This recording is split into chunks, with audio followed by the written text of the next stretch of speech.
warahmatullahi wabarakatuh.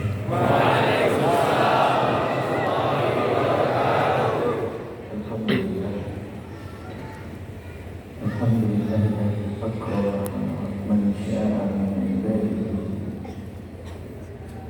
bil iman wa bil islam wa bil taqwa wa bil husnil khuluq wa bil tawfiq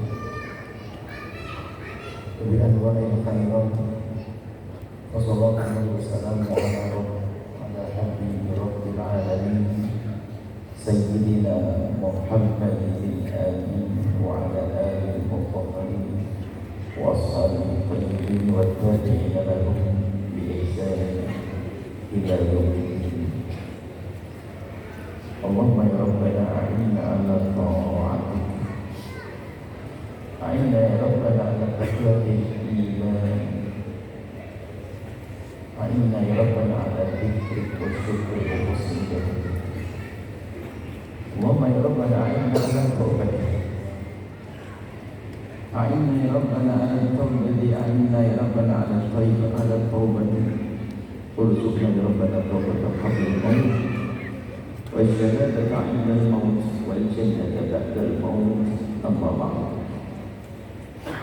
Ya sangat dicintai kami muliakan hamba-hamba pilihan Allah, para perindu kepada Allah, para pecinta baginda Nabi Muhammad sallallahu alaihi wasallam, mobil khusus para pembimbing waris baginda Nabi yang hadir saat ini. Pertama dan utama, kita harus paham betul makna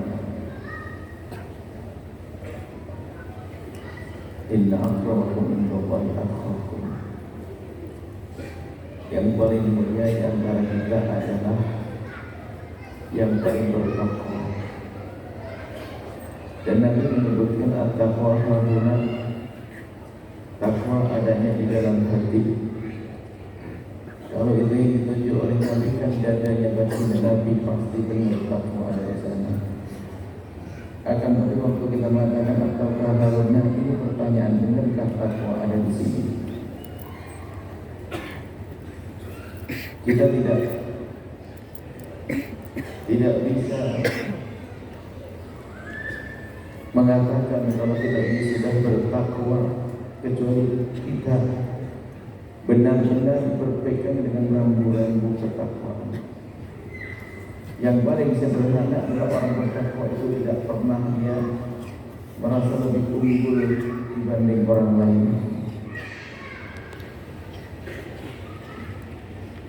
Ciri orang bertakwa yang paling tampak adalah dia tidak pernah bisa merendahkan orang lain. Dia tidak pernah merasa lebih hebat, lebih baik dari orang lain.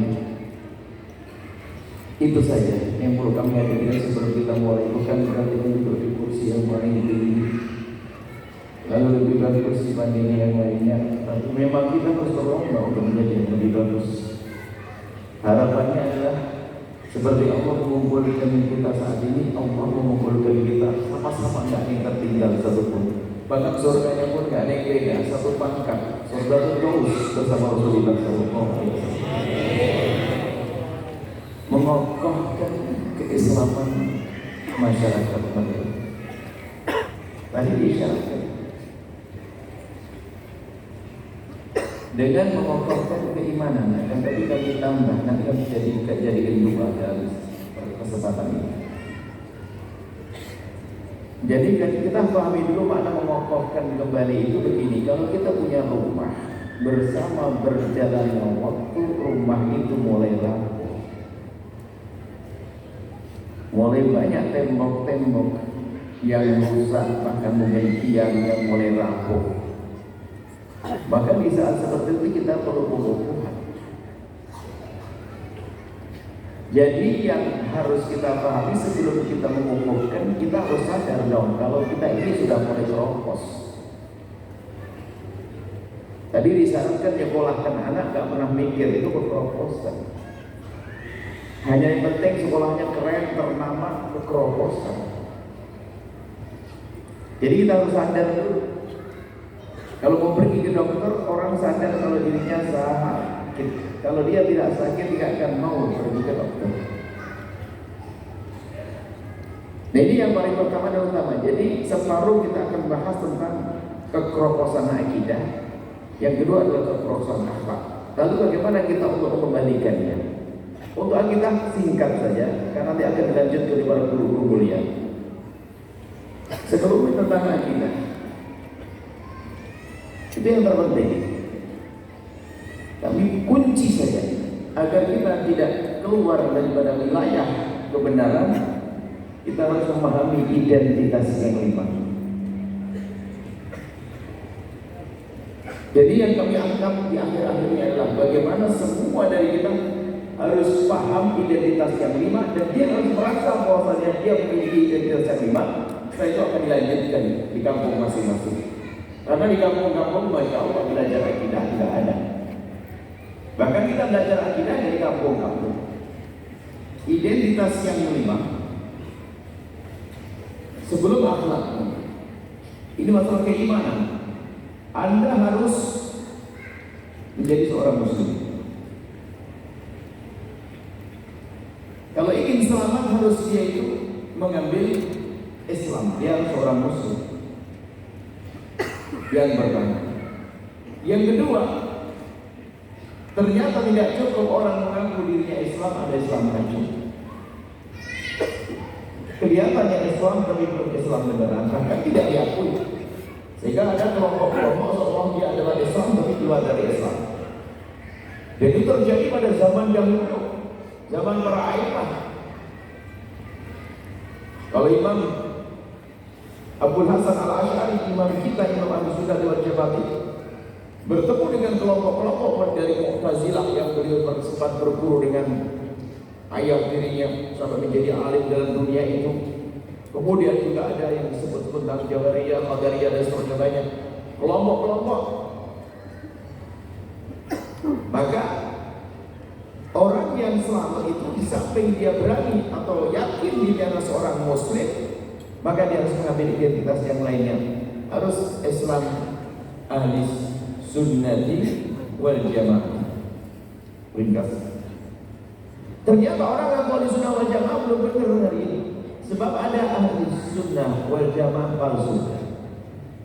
Ngaku ahli sunnah tapi bukan ahli sunnah. Ya, makanya palsu. Karena ada yang palsu harus ada ciri lebih khusus lagi dong. Mana ahli sunnah wal jamaah? Sekarang mengaku ahli sunnah wal jamaah, dikit-dikit ngaku ahli sunnah wal jamaah. Ahli sunnah wal jamaah itu yang benar adalah yang selama ini kita akan kembalikan, yang dianut oleh kakek moyang Anda, orang warga Melayu. Ahli sunnah wal jamaah Asy'ariyah dan Maturidiyah. Islam ahli sunnah wal jamaah Asy'ariyah, Maturidiyah. Asy'ariyah atau Maturidiyah, begitu. Mungkin orang bingung apa sih Asy'ariyah Maturidiyah. Langsung ke praktek saja. Anda kalau pergi ke kampung-kampung, lalu Anda bertanya kepada mereka tentang hal ini, tentang yang akan kami sebutkan, mereka akan menjawab semuanya. Anda bisa melanjutkan ini. Allah wujud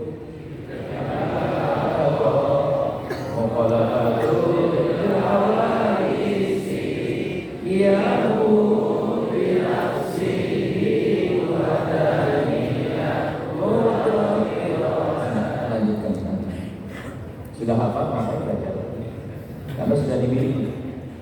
Nah, Anda tidak pernah tahu kalau ternyata itulah Asy'ari. Bagaimana orang ahli sunnah wal jamaah memerangi sifat Allah? Sebagian dari ulama kita mengatakan 13, sebagian 20 nggak penting, Profesor, karena hanya masalah ada masalah ma'ani sama maknawiyah, nggak ada masalah 13 sama 20. Dan ingat, sifat Allah bukan hanya 20, sifat Allah banyak.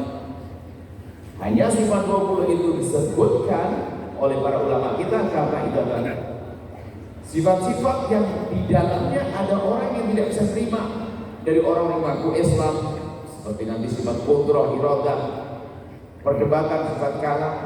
Sifat Allah Ar-Rahman Ar-Rahim. Banyak. Cuman sifat 20 ini adalah di antara sifat-sifat yang perlu didiskusikan. Karena di sana ada orang sesat di balik itu. Masalah kitab ada falsafah yang sesat dan seterusnya. Jadi jelas Islam ahli sunnah wal jamaah nggak cukup, hati-hati. Jadi kalau ada calon menantu dia mengaku Islam ahli sunnah wal jamaah, Anda tanya dulu ahli sunnah wal jamaah apa? Dia harus berani mengatakan Asy'ariyah. Tes dulu dong. Nggak apa sifat 20 batal jadi menantu. Apalagi kritik, waduh, tendang dari pintu. Karena apa? Dia kurang ajar. Bagaimana menyalahkan ulama? Tidak. Di bawah ulama besar. Asy'ariyah. Penjabarannya panjang. Ini hanya gambaran. Orang harus tahu kunci-kuncinya. Ternyata ada orang merubah Imam Abu Hasan Asy'ari kalau dimasukkan dia punya 3 tahapan dalam kehidupannya macam-macam. Lalu Asy'ari adalah tidak seperti yang diikuti pengikut Asy'ari yang macam-macam sudah. Jangan percaya dengan dusta itu semuanya.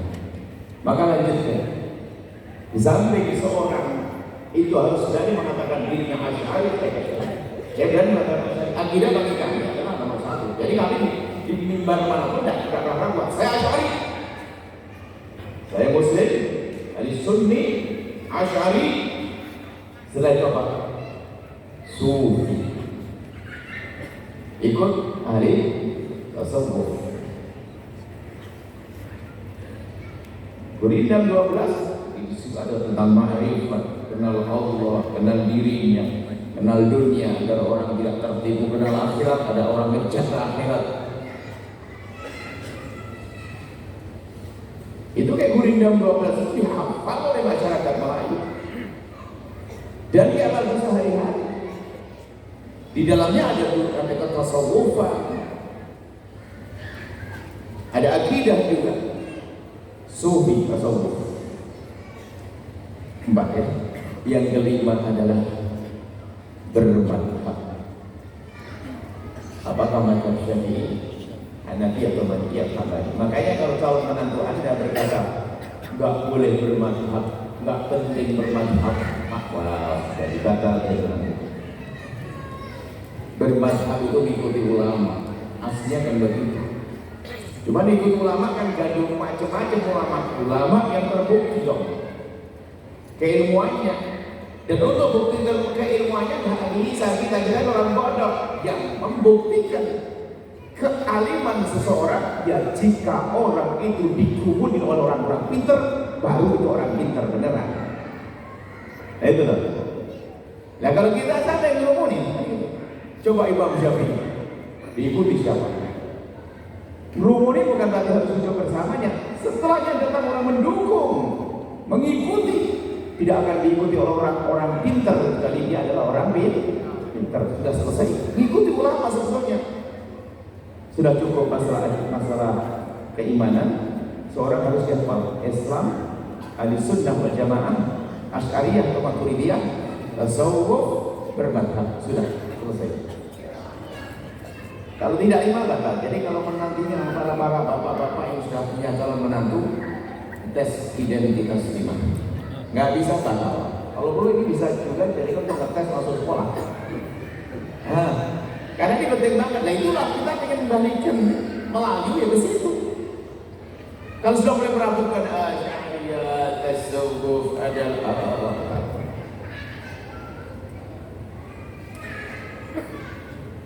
baik, selesai, lalu kita bicara tentang nah, kalau bicara apa? Bicara kemerosotan. Kita lanjutkan pada pertemuan yang lalu. Kalau tidak salah kita membahas masalah bagaimana kita nata hati agar hidup itu indah. Kita itu harus punya awal yang harus kita bahas adalah kemarin itu. Kita harus membuat kesepakatan bahwasanya kalau kita bertemu itu enak. Tidak ada yang saling merendahkan, tidak ada yang saling menghinakan. Tidak ada yang saling benci di antara kita, harus membangun cinta di antara kita. Itu sudah kita bahas pada pertemuan yang lalu. Akan tapi ada lanjutan daripada tadi. Memahami bahwasanya kalau kita ini, kalau ingin kita berobat, kita harus sadari kalau kita sakit. Sehingga seperti yang dikatakan oleh Imam Haddad rahimahullah ta'ala, untuk berbenah, untuk sampai kepada Allah, kita harus memasuki suatu wilayah yang disebut wilayah tobat. Itu singkat. Tobat. Nah, ini urusan akhlak ini.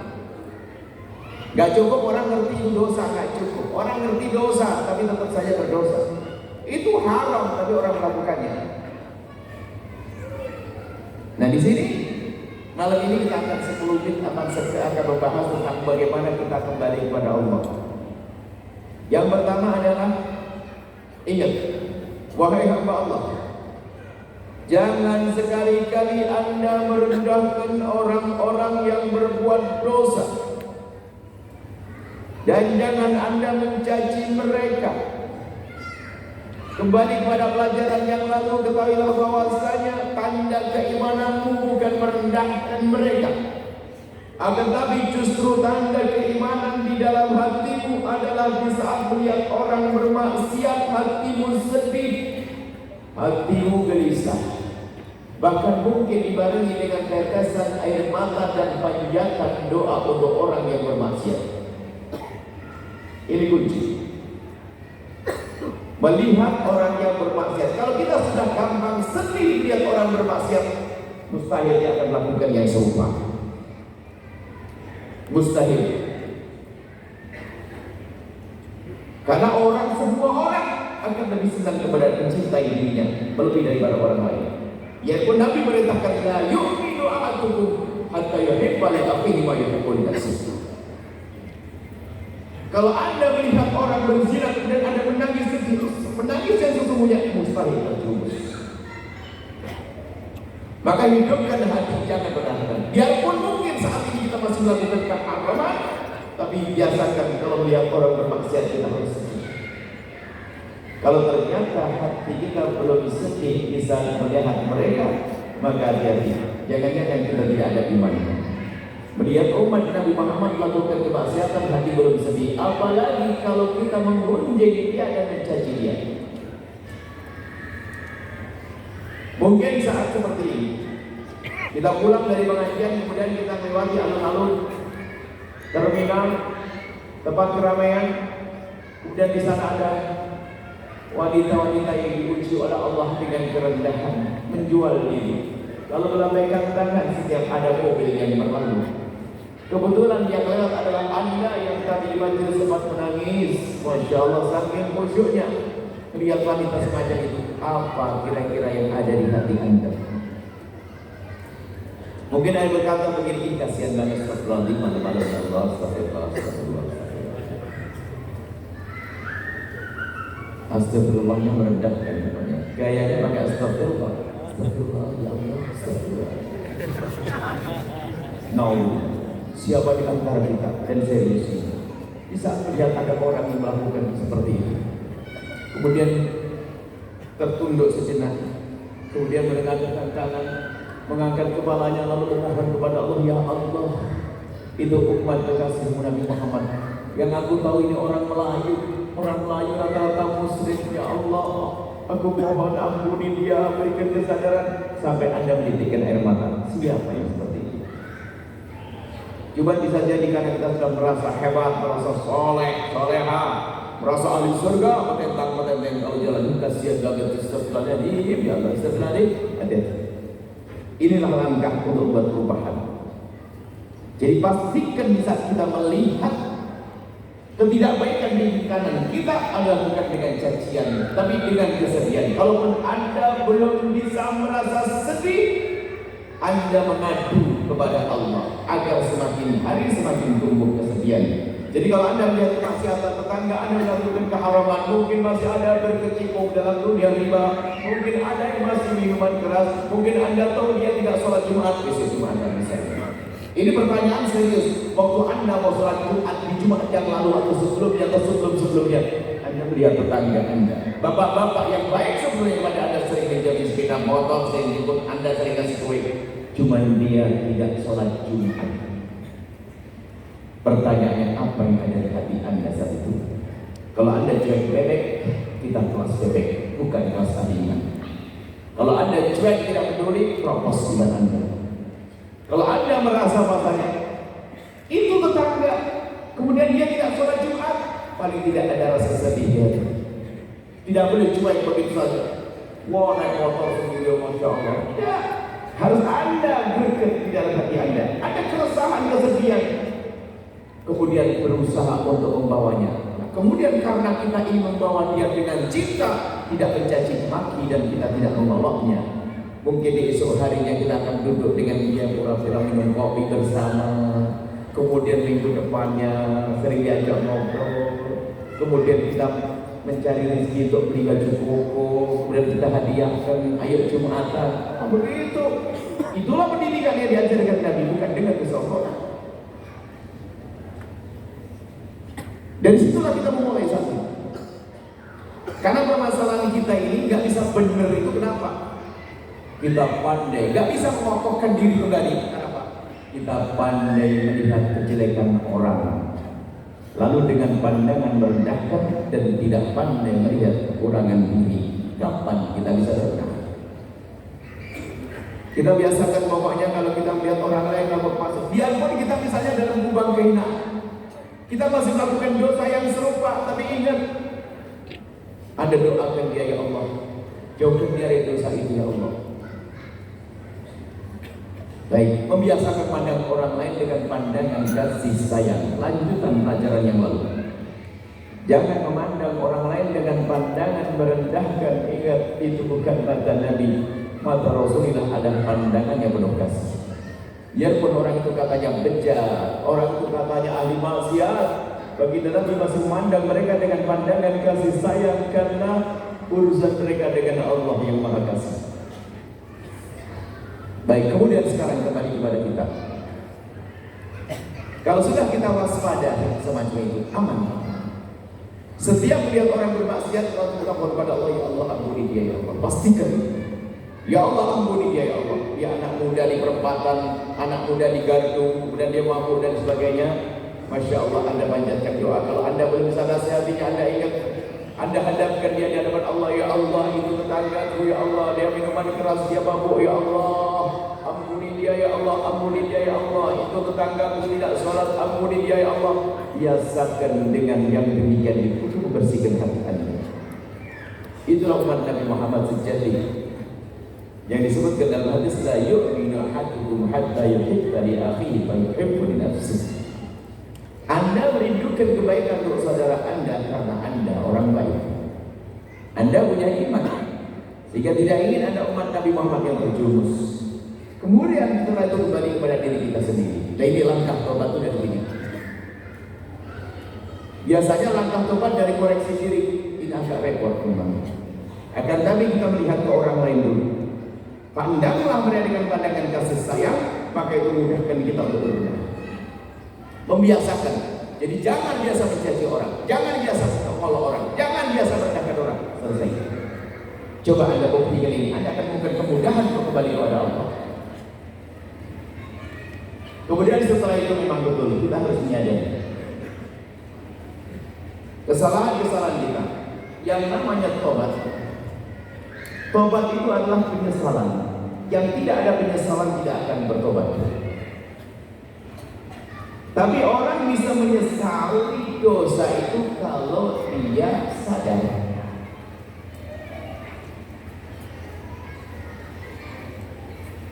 Dan orang bisa sampai kepada kesadaran kalau dia menghadirkan renungan. Artinya langkah pertama untuk tobat itu adalah kita merenungi tentang keadaan kita. Jujur. Mata kita sehari ini melihat apa? Kita merenung. Lisan kita ngomong apa? Yang di hati kita apa sih yang bergolak apa ini? Kita merenungi diri kita. Dan kita harus bisa dong. Kita harus buat catatan-catatan semacam ini. Jangan sampai kita merasa tidak punya dosa, sebab dosa yang paling dosa adalah manusia berdosa tapi tidak pernah merasa dosa. Ini repot orang begitu. Tapi baginda Nabi merasa bersalah padahal tidak salah. Itu hebat. Sehingga beliau perlu istighfar 70 kali dalam sehari bukan karena kesalahan mereka. Orang pangkat ini bukan dosa tapi beristighfar. Hanya gara-gara terlambat tidak bisa tahajudan bangun malam, pagi nangis dia. Istighfar karena apa? Dia merasa bahwasanya semalam tidak bisa lakukan sunnah tahajud, padahal bukan kewajiban karena tanggal tinggi. Sudah merasa bersalah. Nah sekarang Anda perlu merenungi diri Anda sendiri. Dan di saat Anda merenungkan sudah sampai derajat Anda sadar bahwasanya kita melakukan dosa itu, supaya Anda tidak putus asa, gantungkan harapan Anda dengan kasih sayang Allah. Langsung Anda lihat Allah Maha Pengampun dan Allah Maha Pengasih. Supaya Anda tidak menunda tobat. Sebesar apapun dosa seorang hamba, sungguh mudah bagi Allah untuk mengampuninya. Maka kami sampaikan kepada siapapun yang hadir di sini, jika memang Anda pernah melakukan dosa, bahkan mungkin dosa besar, ingat, sebesar apapun dosa yang Anda lakukan, pengampunan Allah lebih agung dari itu semua. Dengan catatan Anda menyadari itu semua dan Anda memohon ampun kepada Allah. Sederhana, al-ghaib min adzambi kaman nadzamna. Maka segera bergegaslah, jangan sampai dicabut nyawa kita sebelum diampuni. Kalau kita meninggal belum diampuni dosa kita, dosa akan tampak di alam barzah. Mengerikan alam barzah. Belum lagi nanti sampai kita dibangkitkan di padang mahsyar, memperlambat langkah kita, mempersulit jalan kita, menjadikan siratal mustaqim sempit sehingga kita akan kecebur, naudzubillah. Maka mumpung masih nyawa ada di kandung badan kita, jangan menunda tobat, jangan menunda esok hari. Malam ini juga ayo kita renungi diri kita sendiri. Makanya jangan sibuk ngurusi dosa orang, merepotkan kita. Sibuklah dengan kesalahan pribadi, sibuk dengan kesalahan diri. Ingat, memohon ampun kepada Allah setiap saat dan istighfarlah, istighfar yang serius, istighfar atas dasar kesadaran kalau kita pernah melihat yang haram, berucap yang haram, ada melakukan yang haram, lalu kita memohon kepada Allah, astaghfirullahaladzim, ya Allah ampuni aku ya Allah, wahai Zat yang Maha. Pastikan Anda sudah bisa. Ambil tempat yang sepi nanti malam, ambil air wudhu, lakukan sholat 2 rakaat. Kemudian Anda melanglang, Anda kembali kepada dosa-dosa Anda, dan ingat itu hanya pribadi dengan Allah. Urusan dosa kepada Allah jangan ceritakan kepada bangsa manusia, ini masalah lain. Ingat, tanda Allah mengampuni dosamu adalah di saat dirimu tidak senang menceritakan dosamu kepada manusia. Makanya urusan dosa kepada Allah jangan ceritakan kepada bangsa manusia. Manusia tidak bisa memaafkan, manusia bisa merendahkan. Ini babnya lain. Cukuplah kembali kepada Allah. Sebesar apapun dosamu, lihat pengampunan Allah ya aku. Tapi serius kita maafnya. Serius kita maaf. Jadi sering kita punya waktu di malam hari merenung sebelum tidur, saat tidur terbayang, saat kita mau tidur, jangan-jangan dijabut nyawaku nanti, yang semua itu mungkin kita akan mati malam ini. Semoga panjang umur semuanya. Kita mungkin mati saat ini. Takutlah jika ternyata dicabut nyawa kita masih ada dosa-dosa yang belum diampuni oleh Allah. Kalau dosa belum diampuni artinya akan tampak di saat kita berada di alam barzah.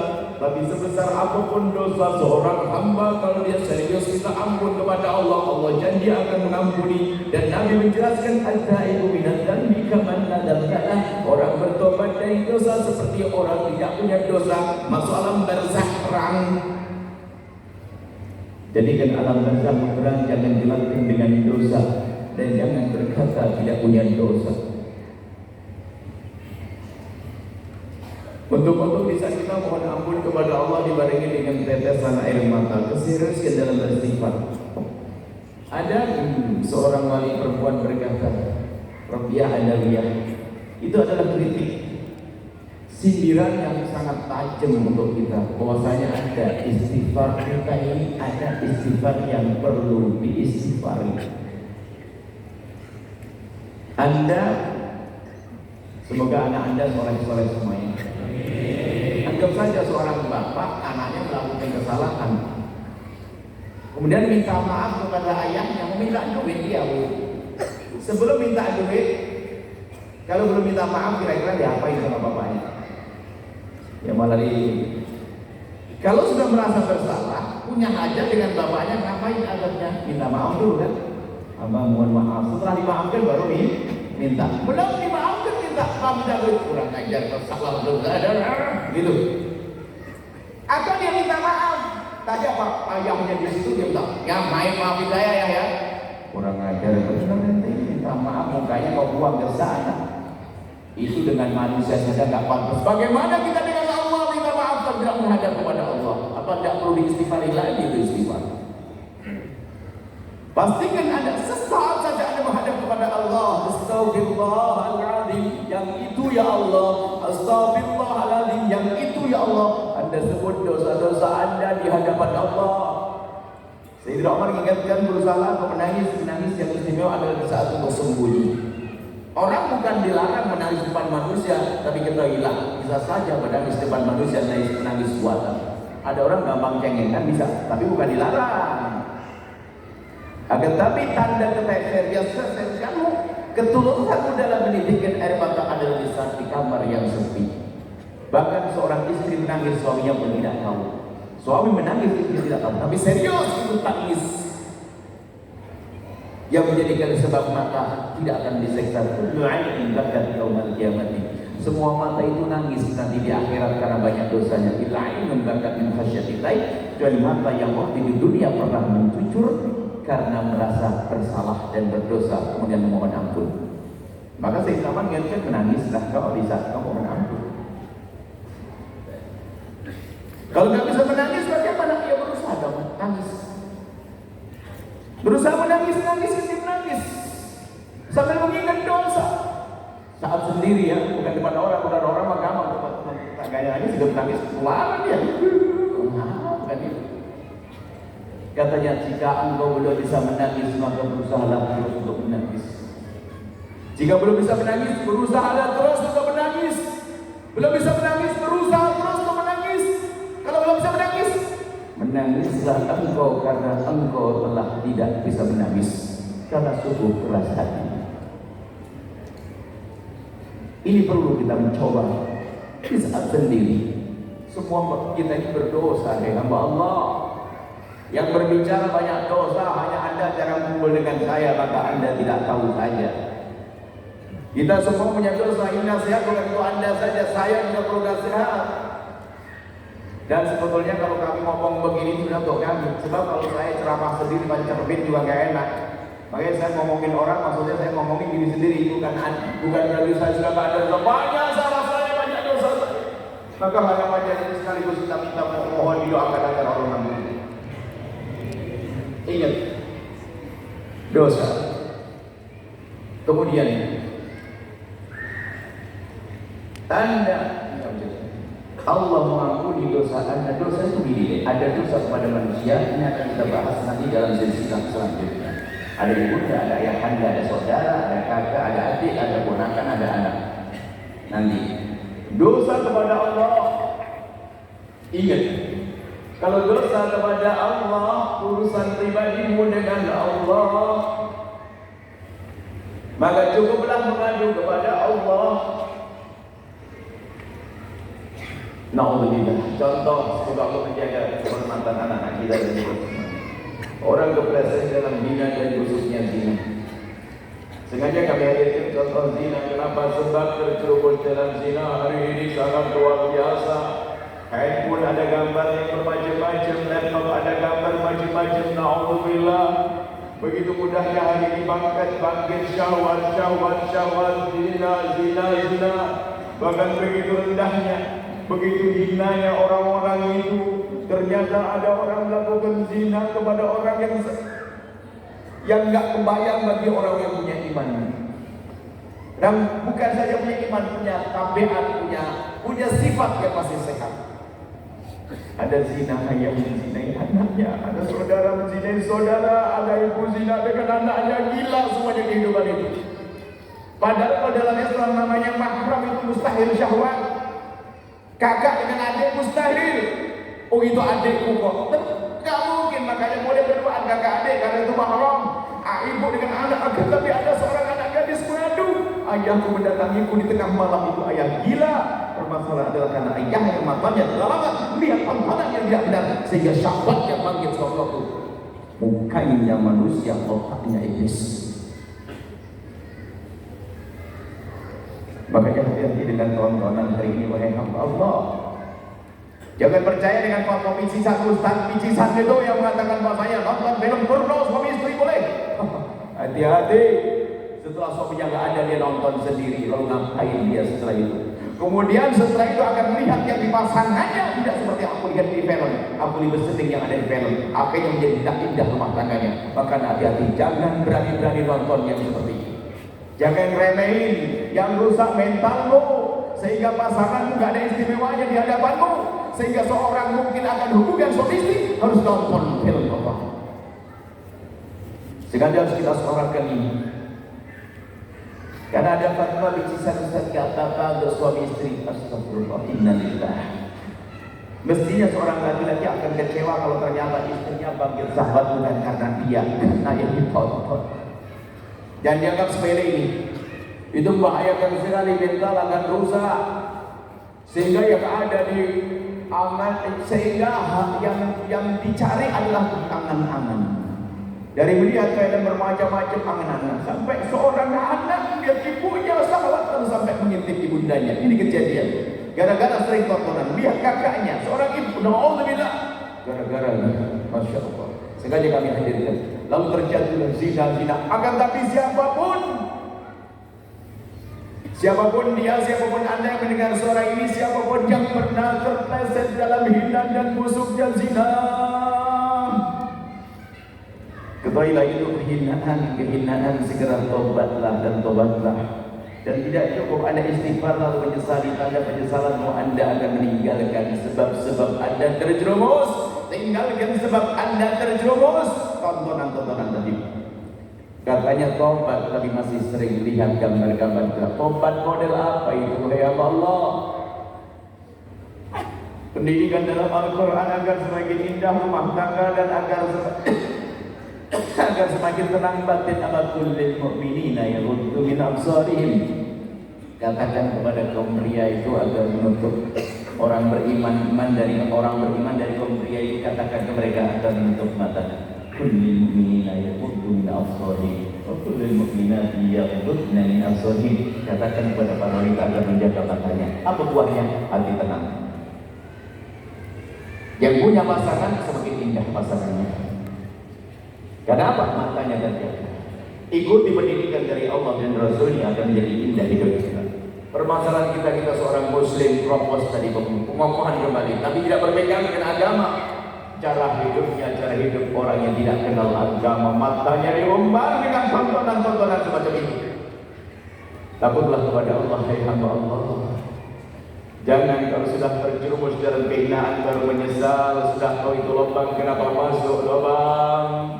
Kalau orang keprosok masih masuk, orang masih memaklumi, tapi yang orang sudah dibilang itu lubang masih masuk lubang, apa yang belum dimaklumi dari harga tersebut? Banyak kehinaan. Sampai suatu ketika seorang anak gadis waktu sholat malam tiba-tiba bapaknya datang. Dia tidak berani bersuara karena ibunya sakit jantung. Gila betul tuh ayah, bentuknya manusia. Rupanya kami tidak tahu apa yang dilakukan ayah sebelumnya. Kami hanya mengatakan, ayahmu suka nonton itu ya. Iya bu ya. Persis jawabannya, kalau usah pakai kata-kata lain. Makanya hati-hati jangan main-main pada itu. Tolong ya Allah, takutlah kepada Allah. Apakah anda tidak ingin melihat Rasulullah? Anda rindu Nabi Muhammad? Rindu Nabi Muhammad? Jangan kotori mata itu dengan tontonan yang kotor itu, wahai hamba Allah. Dan kami sampaikan siapapun anda yang pernah terpleset dalam hina dan busuknya zina, segera berhenti. Cari itu halal.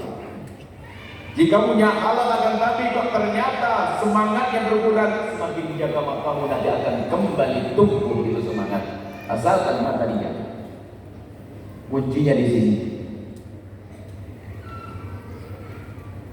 Kuncinya di mata. Kalau mata sudah kita jaga, maka ketahuilah akan bangkit kembali semangat dengan yang halal. Nah, ini sebab kita sebutkan contoh urusan perzinahan. Sekarang begitu mudah orang melakukan zina. Bahkan dengan adanya media itu bisa saja membohongi orang dalam waktu berapa menit sudah beres, telepon sana, telepon sini, bisa ketemu sana, ketemu sini. Bisa seorang wanita berkhianat dalam waktu 10 menit selesai. Karena apa? Ada media, ada telepon, ada segala macam. Tapi orang beriman tidak akan melakukan yang demikian itu. Itu ada orang terjumus. Akan tapi siapapun dia, mungkin ada yang pernah terpeleset dalam hina dan busuknya, kita segera kembali. Dan jangan ceritakan kepada siapapun dari bangsa manusia. Manusia tidak bisa memaafkan dalam urusan ini, karena ini urusan dengan Allah. Bisanya manusia menghinakan. Sehingga syariatnya di dalam Islam itu, kalau ada orang ngadu kepada baginda Nabi, ya Rasulullah, halaktu wa qad zanaitu fatahhirni ya Rasulullah, aku kepleset, aku hancur terjerumus dalam zina, bersihkan aku ya Rasulullah. Ada orang ngadep kepada baginda Nabi, padahal ngerti resikonya akan dirajam dia, tapi demi keselamatan di akhirat dia rela dirajam ya Rasulullah. Zalhalak wa qad zanaitu tahhir fatahhirni, sucikan kami, rajam kami. Tapi baginda Nabi berkata, la'allaka la massa, mungkin kamu hanya bersentuhan saja. Dia mengatakan, tidak ya Rasulullah, aku tidak hanya bersentuhan. Nabi mengatakan yang kedua, la'allaka qabbalta, mungkin kamu hanya sekedar mencium. Tidak ya Rasulullah, aku telah melakukannya. La'allaka fakhatta, mungkin hanya di antara dua paha tidak sampai masuk. Tidak ya Rasulullah, aku melakukannya. Setelah 4 dia maksa dia ngaku, baru ditegakkan hukum oleh Nabi. Artinya apa? Ini menunjukkan dosa kepada Allah tidak hendaknya, tidak sebaiknya diceritakan kepada siapapun. Siapapun yang punya masa lalu kelam urusanmu dengan Allah, al-taibu minadz dzambi kama dzambana. Orang bertobat dari dosa seperti orang yang tidak pernah punya dosa, khususnya zina. Zina itu adalah aib yang akan nempel di jidat sampai anak keturunan. Kalau ada seorang cucu punya nenek mu'allaf, punya kakek mu'allaf, masih bisa bangga. Kakekku dulu adalah orang kafir yang gini-gini, kita itu masuk Islam, masih bangga. Tapi kalau bercerita kakekku adalah pezina, ya maaf. Dan penyakit zina ini menular. Jika ada seorang biasa melihat orang lebih bagus dari dia berzina, termotivasi untuk berzina, dia berkata, dia lebih baik dari saya aja melakukan kok. Makanya diperintahkan untuk menyembunyikan urusan zina ini. Kullu ummati mu'afa, umatku kata Nabi aman-aman saja, mudah diampuni Allah illa mujahirun, kecuali orang yang terang-terangan. Sebagian dikatakan terang-terangan dalam apa? Terang-terangan dalam zina. Memang ada orang berzina di hadapan Allah? Tidak, nggak ada orang zina di hadapan Allah. Tapi si gila itu adalah orang yang melakukan zina di kegelapan malam siang hari, dia ceritakan kepada manusia. Makanya siapapun urusanmu dengan Allah dan berperan sebagai orang yang soleh dan sudah selesai, dan hilangkan sebab-sebab Anda terjerumus dalam zina. Susah orang mulia melakukan zina. Ingat, susah orang mulia melakukan zina. Ada dikisahkan pada zaman Nabi seorang wanita namanya Hindun. Hindun ini adalah wanita yang terhormat. Bencinya dengan Nabi dari ujung rambut sampai ujung kaki. Target yang bunuh Nabi atau nyakitin Nabi di perang Uhud. Target yang membunuh Sayyidina Hamzah, karena Sayyidina Hamzah adalah singa Allah. Kalau perang serem, menakutkan. Buat saya marah, siapa yang bisa bunuh Hamzah? Kalau budak akan aku merdekakan dia. Ada seorang namanya Wahsy, dia berusaha untuk membunuh Sayyidina Hamzah. Dan betul Wahsy dengan kehebatannya, dia bisa menombak Sayyidina Hamzah. Meninggallah Sayyidina Hamzah dengan mati syahid, dan beliau digelar Sayyidul Syuhada. Hindun yang sangat benci dengan Nabi didatangi itu Hamzah, dibelah dan yang diambil hatinya oleh digigit. Saking bencinya Nabi, digigit itu hati sampai dia digelari dengan Hindun Akilatul Akbar, Hindun sang pemakan hati pamannya Rasulullah. Lihat jihadnya kayak begitu. Setelah Fatu Makkah masuk Islam dia haji. Masuk Islam, habis bertanya. Masuk Islam diajak oleh Nabi untuk berbaikat. Hai wanita, berbaiklah kalian. Berbaikat untuk apa ya Rasulullah? Berbaikat itu berjanji. Berjanjilah kalian untuk beriman kepada Allah. Hai ya Rasulullah, kami beriman kepada Allah. Ada lagi iya. Berjanjilah kalian untuk tidak mencuri. Hai Rasulullah, kami tidak akan mencuri. Apalagi Rasulullah, berjanjilah kalian untuk tidak minuman keras. Hai Rasulullah, kami berjanji tidak minum minuman keras. Apalagi Rasulullah, berjanjilah kalian untuk tidak berzina. Di saat Hindun diajak berbaiat berjanji untuk tidak berzina, dia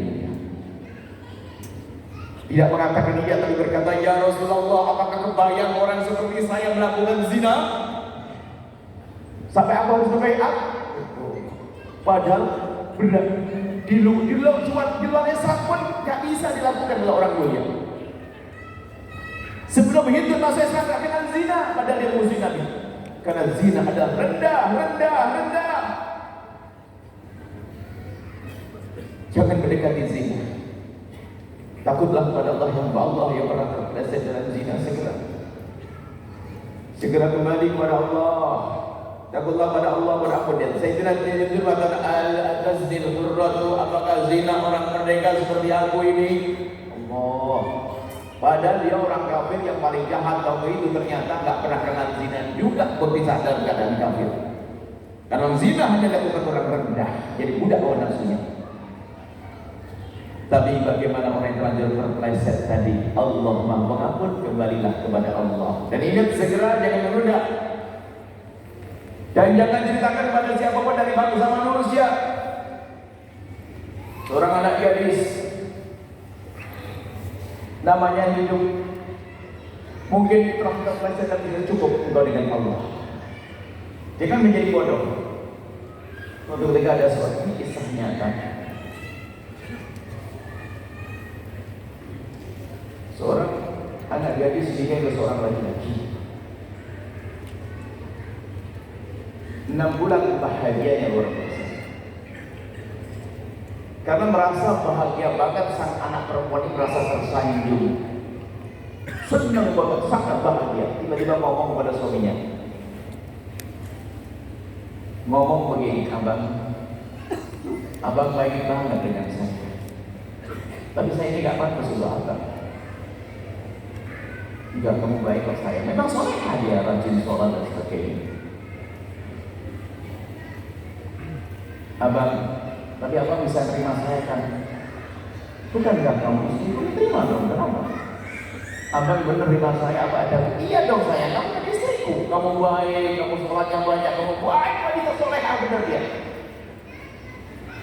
Rupanya semakin baik sang suami semakin tersanjung dia. Ini makanya permasalahannya orang kalau jarang ngaji kayak dia tak jadi ceritanya. Makanya lagi ngaji. Akhirnya apa? Dia tetap nangis. Abang benar maafin saya, abang baik banget sama saya. Saya merasa batu dengan abang. Iya kan? Kamu juga baik kok Pak. Enggak, abang sangat baik. Abang bisa terima saya. Kamu kan istri. Saya ini gak baik abang. Kamu baik. Abang bisa terima saya. Iya kenapa? Kenapa kamu? Bener banget. Saya merasa ada yang ganjel, ada sesuatu. Kalau saya belum ngomong ke abang, kayak saya berusaha amat, abang kan baik banget sama saya. Iya kenapa sih saya? Kenapa? Cerita. Abang bisa terima saya. Kamu kan istriku. Iya bang. Tapi saya punya kekurangan. Enggak, kamu baik. Enggak.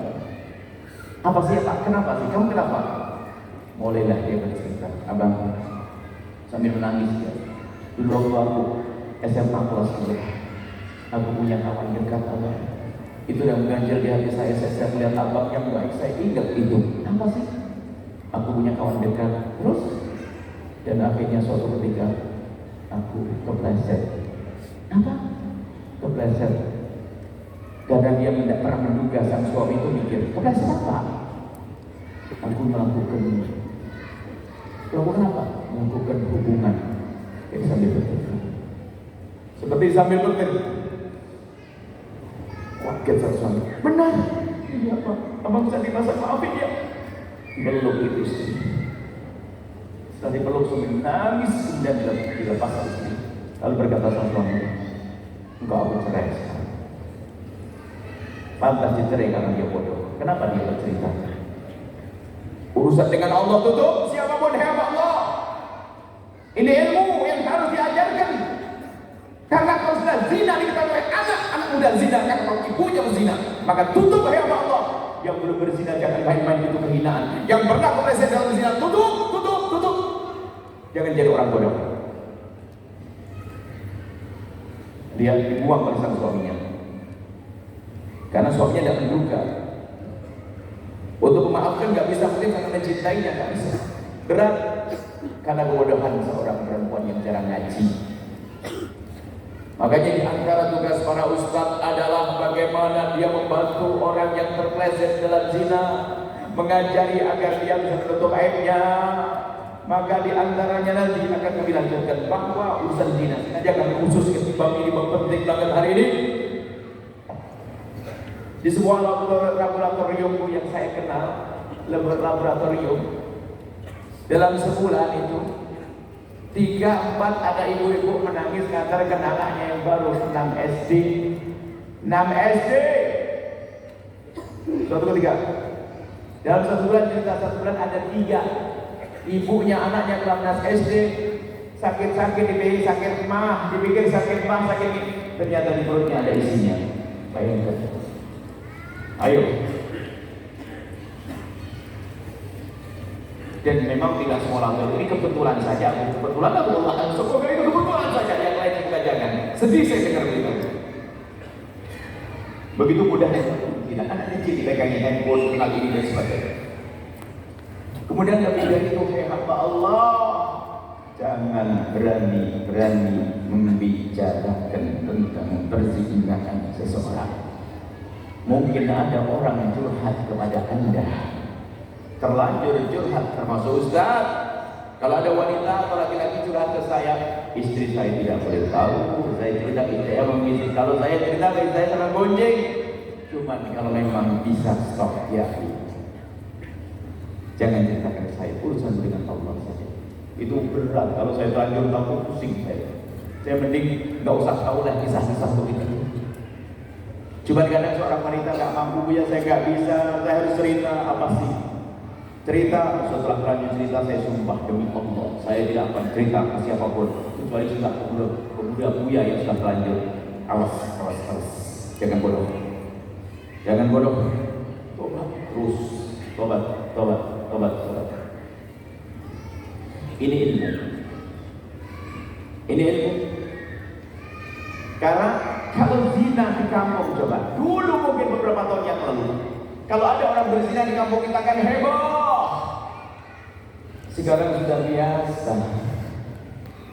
biasa orang berzina, naudzubillah. Bahkan orang sudah tidak pernah malu lagi. Apalagi jika melakukan zina orang yang sedikit tinggi kedudukannya di kampungnya, di masyarakatnya, orang lain akan berkata, dia sudah zina, dia aja yang baik zina, ngapain saya biasa. Seorang anak gadis melihat ibunya dulu berzina, ibu gak kira bisa marahin saya. Ibu dulu dia gitu, karma, gimana ada karma dari Islam, dosa. Belum lagi kalau sudah seorang diketahui dia berzina, akan dipandang benci oleh masyarakatnya. Bahaya lagi, karena dia sudah dipandang benci, dia akan putus asa. Ngapain juga saya berubah? Orang sudah nganggap saya jelek kok. Lihat ibu-ibu yang suka pengajian, memandang dia benci.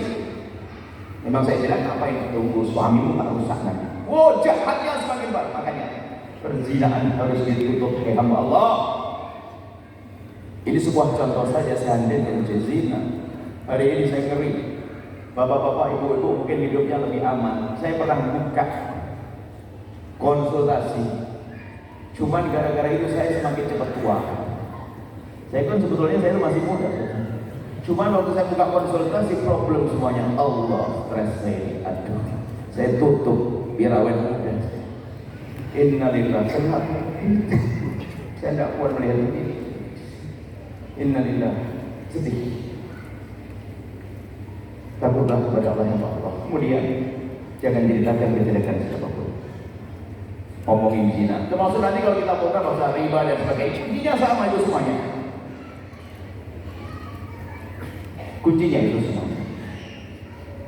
Yang terakhir urusan zina ini, yang terakhir urusan perzinahan. Dengar hamba Allah, buka pintu halal seluas-luasnya.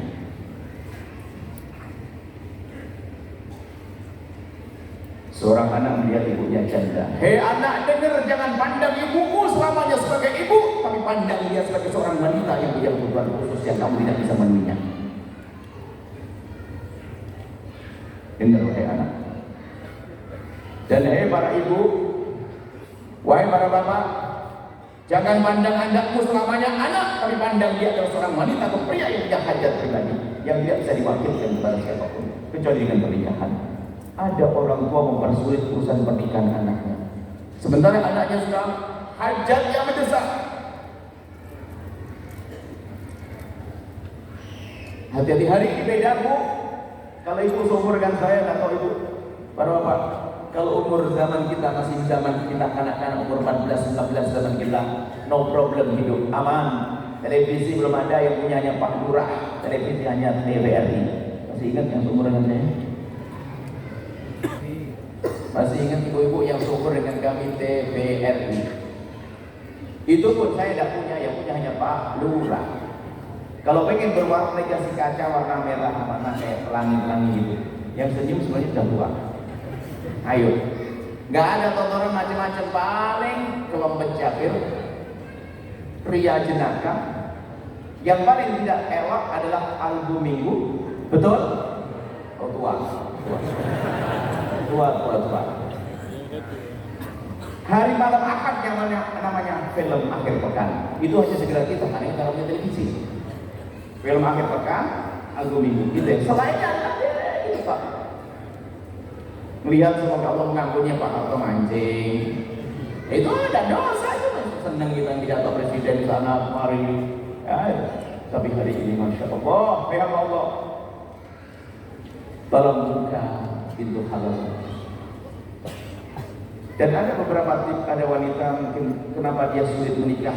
Sebenarnya yang menjadikan sulit adalah otaknya, ambisinya.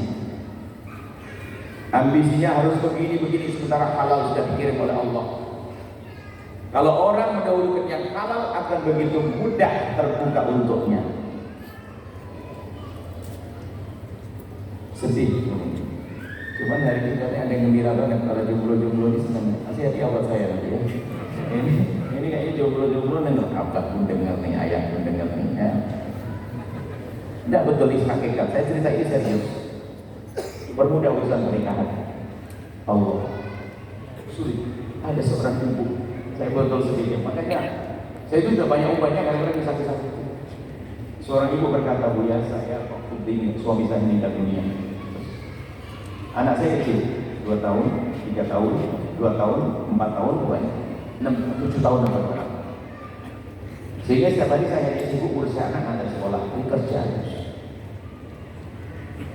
Bertahan saya sampai berapa, 7 atau 5 tahun, sudah bertahan. Saya sendirian. Anak saya juga pada sekolah, kemudian ada kuliah. Saya ngomong anak saya nggak boleh nikah. Tapi waktu cerita sudah nangis. Pusing kalau sudah cerita nangis, pusing kalau ada apa. Saya hanya bisa bertahan hanya dalam waktu tertentu. Setelah itu saya melakukan zina. Innalillah. Mohon pintu halal dibuka. Ini kunci terakhir.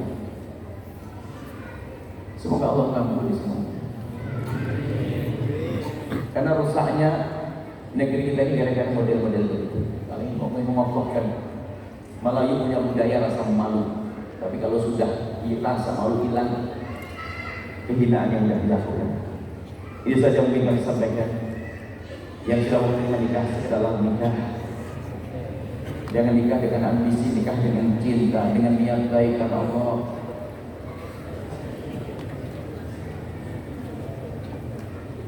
Ya, Insya Allah. Ini saja sudah. Khususnya punya masa lalu kelam, tidak usah cerita kepada manusia, pemabuk, judi dan sebagainya. Sebab-sebab terjerumus, jauhi. Setelah itu Anda akan menemukan keindahan. Ilmunya kami sampaikan ilmu yang jarang dibahas. Ilmu menutup aib para ustaz. Ajari mereka menutup aib bagaimana kita mendengar di sebuah kampung, satu keluarga, seorang ibu punya anak 4, bapaknya beda semuanya, bukan bapak beneran. Bagaimana kalau satu kampung tahu? Nggak pusing kita ini. Karena perempuan karena dia sudah nggak peduli dengan pendidikan anaknya. Orang sudah pandang saya rendah, terserah. Saya mau hamil sama siapa saja, terserah. Tapi ingat, banyak orang-orang yang sudah terjerumus dalam zina itu ternyata mereka menyesal luar biasa. Cuman dia tidak ngerti cara tobatnya, sehingga dia tidak keluar dari wilayah kehinaan tersebut. Padahal lebih kecil yang ingin tobat, maka malam ini ada ilmu bukan sekedar untuk Anda selesaikan problem umat dosa ini. Ini saja, insya Allah semakin indah semuanya. Ya. Yang menikah sudah menikah semakin indah. Yang belum sudah waktu nikah cepat dapat pasangan. Amin. Semua dari tadi aminnya sama dong. Amin. Insya Allah dimudahkan semuanya. Baik. Mau ditanyakan? Hah?